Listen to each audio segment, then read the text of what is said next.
When we hear the word discipline, yes, most of us would generally think about punishment, but discipline is actually a really good thing, and it ultimately benefits the person being disciplined.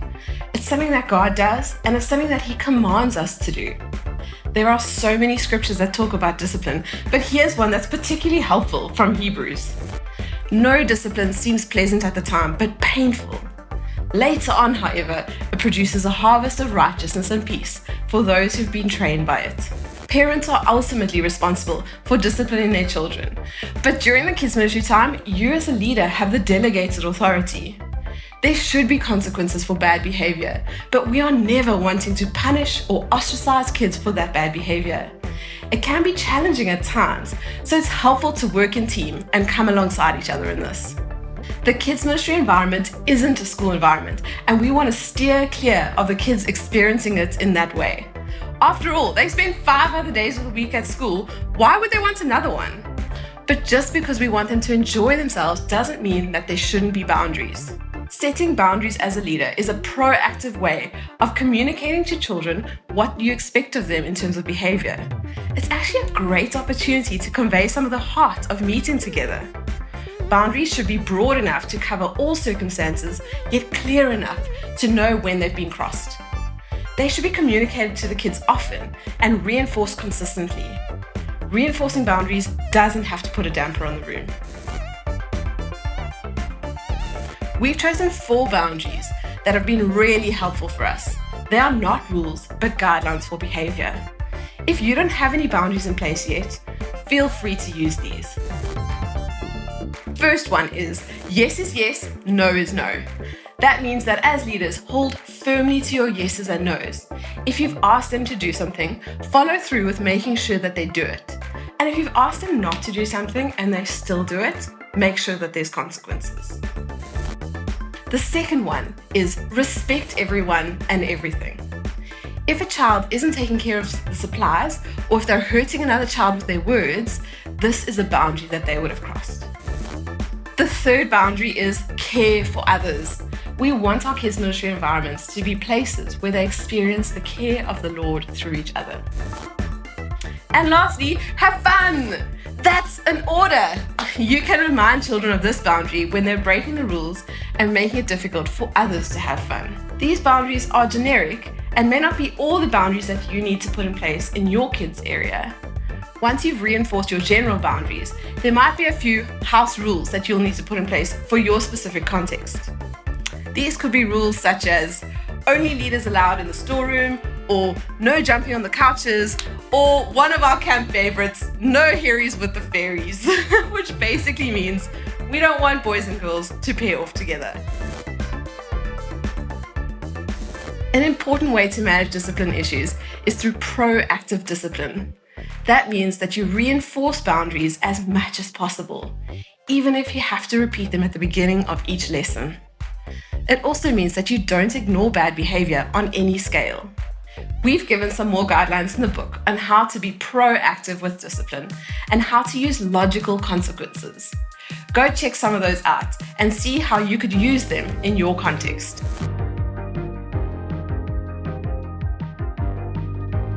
Remember what we said at the end there? Remember to have fun.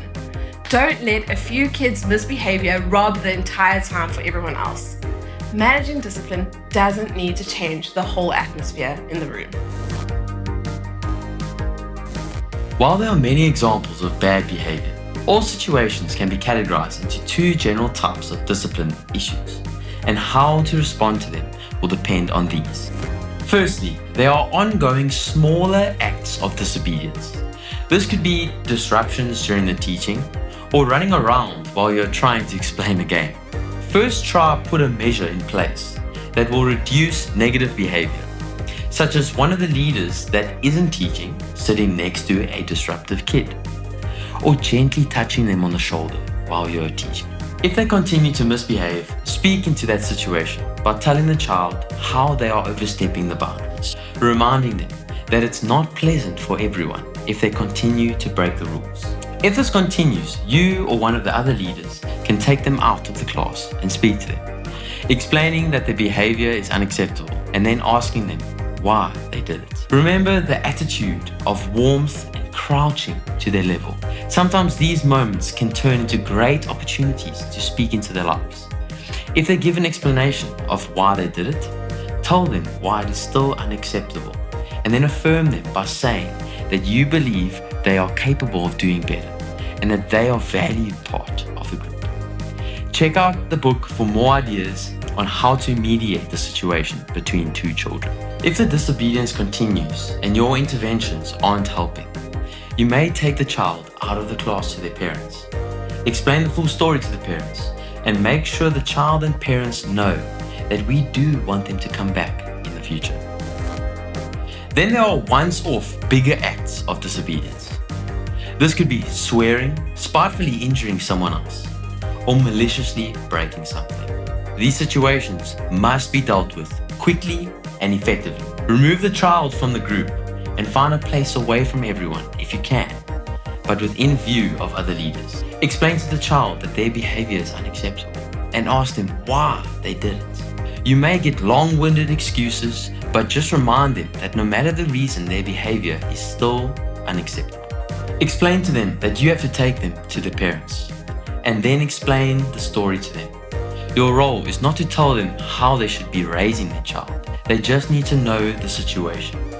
Make sure that both the child and the parent know that the child is welcome to come back next Sunday.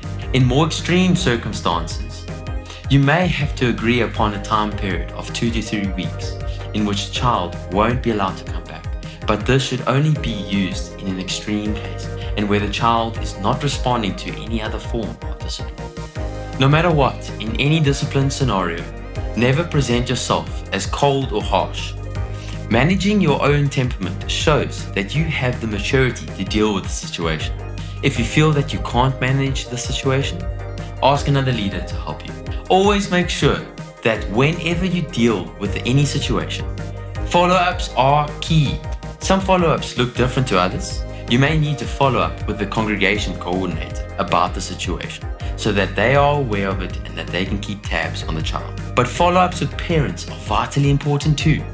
Checking in with parents about their child helps build relationships between you and them. After all, you're on the same team, remember?